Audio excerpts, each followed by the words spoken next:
শ্রদ্ধেয় শীর্ষ নেতৃবৃন্দ এই কর্মসূচির ব্যাপারে একমত পোষণ করেছেন। আমাদের এই আন্দোলন ইনশাআল্লাহ চলবে।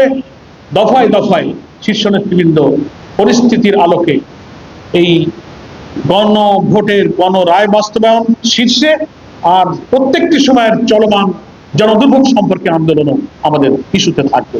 আমরা সেই কর্মসূচিগুলো আপনাদের কাছে একে একে ঘোষণা করছি। আমরা আপাতত এই দফায় 18ই এপ্রিল থেকে আগামী 2রা মে পর্যন্ত আমরা এই পরবর্তী দফার কর্মসূচি এক এক করে বলছি। 18ই এপ্রিল থেকে 2রা মে পর্যন্ত যে কর্মসূচি আমরা আজকে শীর্ষ নেতৃবৃন্দের সিদ্ধান্ত পেয়েছি সেটাই আমরা বলছি। প্রথম, 18ই এপ্রিল শনিবার 11 দলের উদ্যোগে রাজধানী ঢাকায় গণমিছিল অনুষ্ঠিত হবে ইনশাআল্লাহ। 2 নম্বর, দ্বিতীয় কর্মসূচি 25শে এপ্রিল সকল বিভাগীয় শহরে, সেদিনও শনিবার, 25শে এপ্রিল শনিবার সকল বিভাগীয় শহরে গণমিছিল, ঢাকা ব্যতীত, ঢাকায় যেহেতু আমাদের 18 তারিখে হয়ে যাচ্ছে, ঢাকার বাইরের সকল বিভাগীয় শহরে 25শে এপ্রিল শনিবার গণমিছিল হবে 11 দলের উদ্যোগে। তৃতীয়, মে মাসের 2 তারিখ 2রা মে, সেদিনও শনিবার, প্রত্যেকটি জেলা হেডকোয়ার্টারে জেলা 11 দলের উদ্যোগে বিশাল বিশাল গণমিছিল জেলা সদরে অনুষ্ঠিত হবে। এবং 18 থেকে 2রা মে পর্যন্ত এই যে মাঝখানের দিনগুলোতে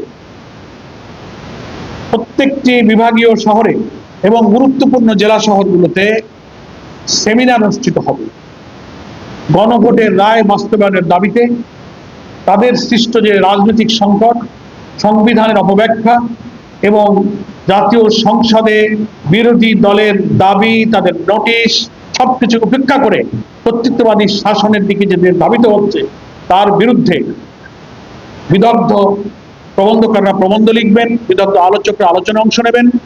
প্রত্যেকটি বিভাগীয় শহর এবং গুরুত্বপূর্ণ জেলা সদরে 18 থেকে আগামী 2রা মে পর্যন্ত, 18 এপ্রিল থেকে লিফলেট বিতরণ এবং সেমিনারের আয়োজন চলবে জেলায় জেলায় এবং বিভাগে বিভাগে।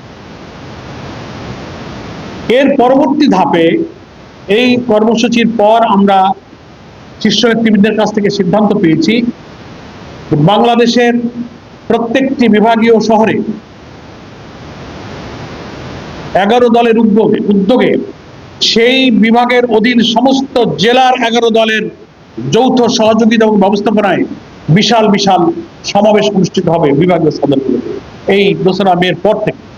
সেই শিডিউলটা আমাদের লিয়াজো কমিটি অবিলম্বেই বসবেন এবং তার সুনির্দিষ্ট তারিখগুলো ঘোষণা করবে।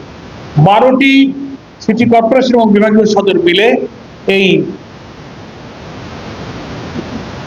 বিভাগীয় সদরগুলোতে সমাবেশ অনুষ্ঠিত হবে। সেখানে 11 দলের প্রত্যেকটি দলের শীর্ষ নেতারা এই বিভাগীয় শহরের এই সমাবেশগুলোতে ইনশাআল্লাহ উপস্থিত হবে। এটা হচ্ছে 2রা মের পর থেকে আমাদের লিয়াজো কমিটি একটা শিডিউল তৈরি করবেন, নির্দিষ্ট দিনক্ষণ কোন দিনে কোন সিটি কর্পোরেশন বা বিভাগীয় শহরে হবে এই দিনক্ষণ লিয়াজো কমিটি অচিরেই দেশবাসীর কাছে সাংবাদিক ভাইদের মাধ্যমে ঘোষণা করবেন। এবং এইগুলো শেষ হওয়ার পর এটা শিডিউল আপনারা জানতে পারবেন দিনক্ষণ। তারপর পরিকল্পনা নেওয়া হয়েছে যে এই রাউন্ড করে আসার পরে রাজধানীতে 11 দলের উদ্যোগে একটা বিশাল জাতীয় মহাসমাবেশের আয়োজন করে শীর্ষ নেতৃবৃন্দ পরবর্তী দফার কর্মসূচি ইনশাআল্লাহ ঘোষণা করবে।